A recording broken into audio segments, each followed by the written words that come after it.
नमस्कार। किसी भी लोकतंत्र में कानून बनाना एक बात है, लेकिन ये पक्का करना कि वो कानून सालों साल सही से काम करे, बिल्कुल दूसरी बात है। सही कहा। आज हम सूचना का अधिकार यानी आरटीआई अधिनियम के उस हिस्से की पड़ताल कर रहे हैं जो ठीक यही काम करता है। हमारे पास कानून की दो धाराएं हैं, धारा 25 और 26। बिल्कुल।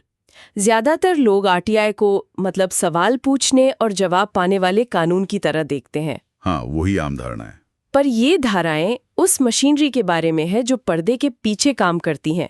ये कानून को एक जिंदा, सांस लेने वाली व्यवस्था बनाती हैं जो अपनी सेहत की खुद जांच कर सकती है और समय के साथ खुद को बेहतर बना सकती है। अच्छा। अगर आरटीआई एक गाड़ी है तो ये धाराएं उसका इंजन रूम और डैशबोर्ड हैं। इंजन रूम और डैशबोर्ड, वाह, एक शानदार तरीका इसे समझने का।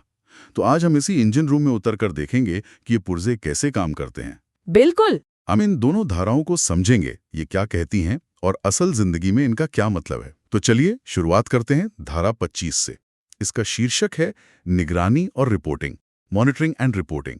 हाँ, धारा 25 ये मतलब आरटीआई कानून के लिए एक तरह का सालाना रिपोर्ट कार्ड सिस्टम बनाती है। Report card? हाँ, ये कहती है कि हर साल केंद्रीय और राज्य सूचना आयोग को एक बहुत बहुत विस्तृत रिपोर्ट तैयार करनी होगी। किस बारे में? इस बारे में कि पिछले साल इस कानून को कैसे लागू किया गया। फिर वे ये रिपोर्ट सरकार को सौंपते हैं। रिपोर्ट कार्ड कहना तो अच्छा लगता है, पर क्या स्कूल के रिपोर्ट कार्ड की तरह इसके आधार पर कोई फेल भी होता है? या ये सिर्फ एक औपचारिकता बन के रह जाता है? मतलब इस रिपोर्ट में ऐसा क्या होता है जो इसे इतना महत्वपूर्ण बनाता है? ये बहुत अच्छा सवाल है और इसका जवाब है हाँ। अगर सही लोग इस पर ध्यान दें तो कोई फेल भी हो सकता है। अच्छा। ये सिर्फ आंकड़ों का ढेर नहीं है, इसमें कई जरूरी बातें होती हैं, जैसे हर सरकारी विभाग में कितनी आरटीआई अर्जियां आईं। ठीक है, वो तो बेसिक डेटा हुआ। हाँ, पर जो चीज इसे पावरफुल बनाती है वो ये है कि कितनी बार जानकारी देने से मना किया गया। ये सीधा सीधा बताता है कि कौन सा विभाग जानकारी छिपा रहा है। अच्छा, तो ये एक तरह की रैंकिंग बन जाती है कि कौन सा विभाग सबसे ज्यादा सीक्रेटिव है। बिल्कुल। और दूसरा महत्वपूर्ण आंकड़ा है कि किस कानून का बहाना बनाकर अर्जियां ठुकराई गईं। इससे क्या पता चलता है? इससे ये पता चलता है कि क्या सिस्टम में कोई लूप होल है जिसका अधिकारी बार बार दुरुपयोग कर रहे हैं। अगर कोई एक ही धारा का हवाला देकर 90% अर्जियां खारिज कर रहा है तो ये एक बहुत बड़ा रेड फ्लैग है। समझ गया। और इसमें सुधार के लिए सिफारिशों की भी बात है। तो क्या आयोग सच में कानून में बदलाव का सुझाव भी दे सकता है? ठीक यही बात इसे शक्तिशाली बनाती है। अगर आयोग को कोई प्रणालीगत समस्या दिखती है, मान लीजिए कोई नियम अस्पष्ट है, तो वे अधिनियम में बदलाव या सरकारी दफ्तरों के काम करने के तरीके में सुधार की सिफारिश कर सकते हैं। ये सिर्फ पीछे देखना नहीं है, ये आगे का रास्ता दिखाना है। लेकिन क्या ये सिर्फ आंकड़े नहीं है? क्या कोई विभाग सच में इस बात की परवाह करता है कि एक रिपोर्ट में उनका नाम खराब तरह से दिखाया गया है, असल में इसका असर किस पर पड़ता है? यहीं पर इसका सबसे बड़ा असर सामने आता है। ये रिपोर्ट किसी सरकारी अलमारी में बंद होने के लिए नहीं बनती। तो फिर कानून ये जरूरी बनाता है कि सरकार इस रिपोर्ट को संसद या राज्य विधानमंडल के पटल पर रखे। ओह अच्छा। इसका मतलब है कि देश के चुने हुए प्रतिनिधि, सांसद और विधायक इन आंकड़ों को देखते हैं। और तब वे सरकार से सवाल पूछ सकते हैं? हाँ, वे पूछ सकते हैं कि स्वास्थ्य मंत्रालय 50% अर्जियां क्यों खारिज कर रहा है या पुलिस विभाग समय पर जवाब क्यों नहीं दे रहा। तो ये एक नागरिक के छोटे से आरटीआई आवेदन को सीधे राष्ट्रीय बहस के केंद्र में ला सकता है। एग्जैक्टली। नागरिकों और कार्यकर्ताओं के लिए ये आंकड़ों का खजाना है और ईमानदार अधिकारियों के लिए ये एक आईना है जो उन्हें बताता है कि उनके विभाग में क्या सुधार करने की जरूरत है। तो ये सिर्फ औपचारिकता नहीं है, ये जवाबदेही का एक बहुत बड़ा तंत्र है। ये तो समझ में आया। तो धारा 25 सिस्टम का हेल्थ चेकअप करती है, देखती है कि मशीनरी ठीक से चल रही है या नहीं। बिल्कुल। लेकिन एक सेहतमंद सिस्टम का क्या फायदा अगर लोगों को उसका इस्तेमाल करना ही ना आता हो? मुझे लगता है कि यहीं पर धारा 26 की भूमिका आती है ना? आपने बिल्कुल सही पकड़ा। अगर धारा 25 जांच है तो धारा 26 शिक्षा और सशक्तिकरण है। अच्छा। इसका शीर्षक है उपयुक्त सरकार द्वारा कार्यक्रम तैयार करना, appropriate government to prepare programmes. अच्छा। अब ये उपयुक्त सरकार का मतलब है मामले के हिसाब से या तो केंद्र सरकार या राज्य सरकार। तो ये धारा कहती है कि सरकार की जिम्मेदारी सिर्फ कानून बनाना नहीं, बल्कि लोगों को यह सिखाना भी है कि इसका इस्तेमाल कैसे करें। एकदम सही। अधिकार होना एक बात है, पर ये जानना कि उस अधिकार का प्रयोग कैसे किया जाए, वो बिल्कुल दूसरी बात है। सही बात है। ये धारा सरकार को 3 मुख्य काम सौंपती है।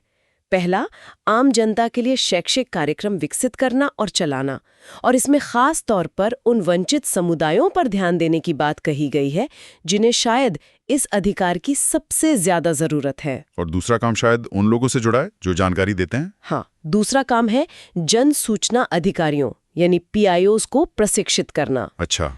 ये वही सरकारी अधिकारी हैं जो हमारी आपकी RTI अर्जियों को संभालते हैं। हाँ। उन्हें कानून की बारीकियों के बारे में ट्रेनिंग देना जरूरी है ताकि वो अपना काम प्रभावी ढंग से कर सकें। और तीसरा काम है सूचना के स्वैच्छिक प्रसार को बढ़ावा देना। स्वैच्छिक प्रसार यानी सरकार खुद ही इतनी जानकारी अपनी वेबसाइटों पर डाल दे कि लोगों को RTI दाखिल करने की जरूरत ही न पड़े। हाँ, इरादा तो यही है। जो कोई भी किसी सरकारी वेबसाइट पर जानकारी खोजने की कोशिश किया है वो जानता होगा कि ये कितना बड़ा सपना है। सपना जरूर है, लेकिन कानून का इरादा यही है, और इसी इरादे को जमीन पर उतारने के लिए धारा 26 एक बहुत ही व्यवहारिक चीज की बात करती है, एक गाइड, एक यूजर मैनुअल। ये तो बहुत काम की चीज लगती है। बिल्कुल। ये कहती है कि सरकार को एक आसान भाषा में यूजर मैनुअल बनाना और प्रकाशित करना होगा। इसमें क्या-क्या होना चाहिए?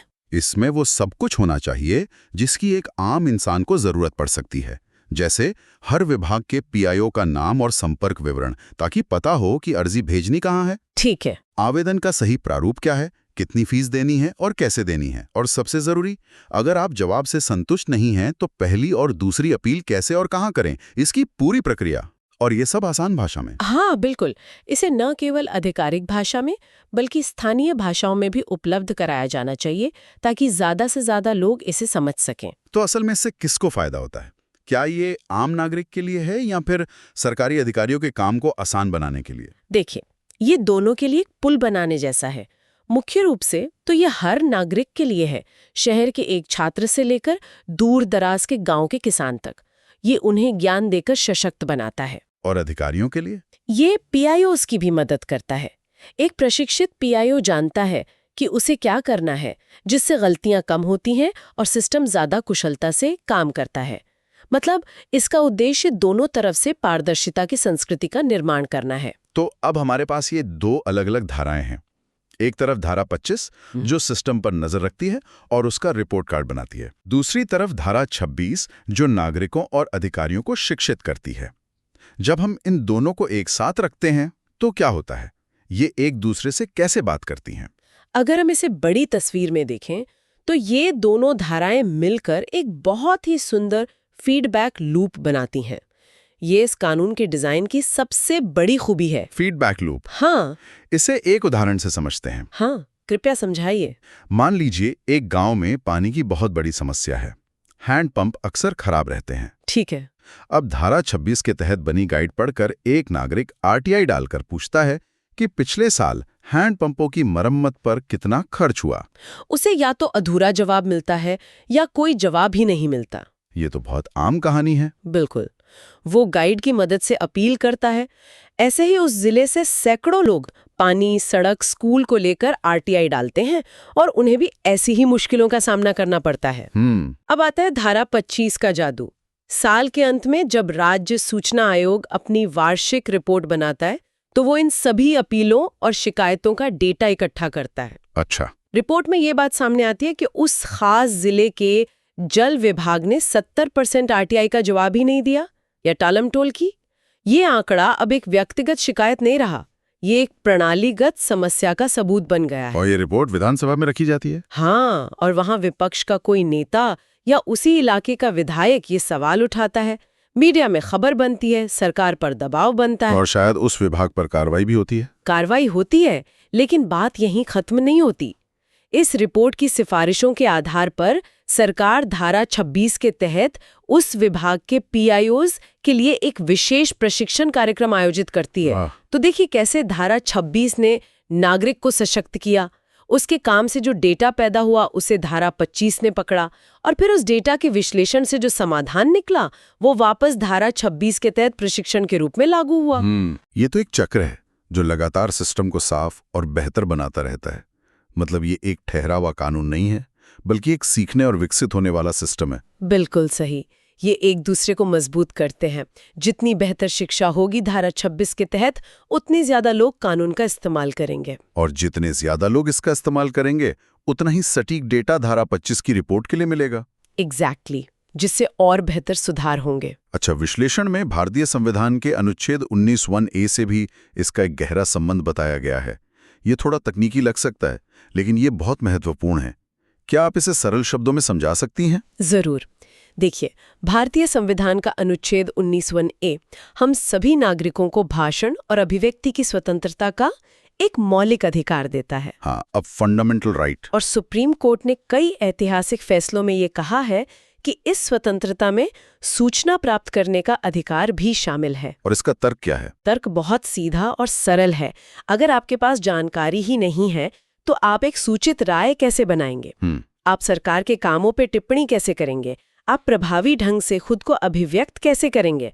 जानकारी के बिना आपकी बोलने की आजादी खोखली है, बेमानी है। आप सिर्फ सुनी सुनाई बातों पर ही बोल सकते हैं, तथ्यों पर नहीं। बिल्कुल। तो आरटीआई अधिनियम इसी संवैधानिक वादे को जमीन पर उतारता है। तो आरटीआई अधिनियम इस मौलिक अधिकार को हकीकत बनाता है। ठीक यही बात है।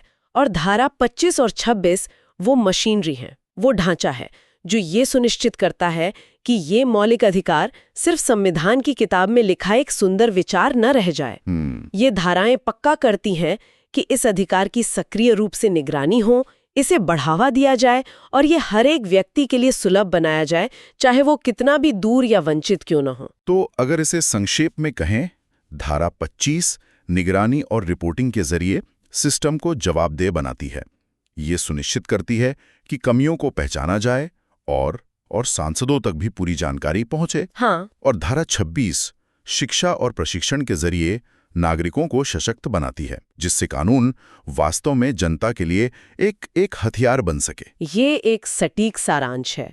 वो दो स्तंभ हैं जो पूरी इमारत को संभाले हुए हैं। एक स्तंभ सिस्टम को ईमानदार रखता है और दूसरा स्तंभ नागरिकों को शक्तिशाली बनाता है। इनके बिना आरटीआई अधिनियम शायद कुछ सालों में ही दम तोड़ देता। ये अविश्वसनीय रूप से ज्ञानवर्धक रहा। ये दिखाता है कि कानून सिर्फ नियमों का एक सेट नहीं है, बल्कि एक जीवित प्रणाली है जिसमें जांच और संतुलन की अपनी व्यवस्था है। बिल्कुल। ये सब सुनकर मेरे मन में एक सवाल आ रहा है। क्या विचार है? कानून ये जरूरी बनाता है कि ये वार्षिक रिपोर्ट बनाए जाएं और शैक्षिक गाइड प्रकाशित की जाएं। ये दस्तावेज सार्वजनिक रूप से उपलब्ध हैं, लेकिन हम नागरिक या कानून के छात्र के रूप में वास्तव में कितनी बार इन रिपोर्टों या गाइडों को खोजते और पढ़ते हैं? सोचने वाली बात है। शायद सिस्टम को जवाबदेह ठहराने का पहला कदम जवाबदेही के उन्हीं उपकरणों का उपयोग करना है जो वो खुद हमें प्रदान करता है। ये रिपोर्टें सिर्फ सरकार या सांसदों के लिए नहीं है, ये हमारे लिए भी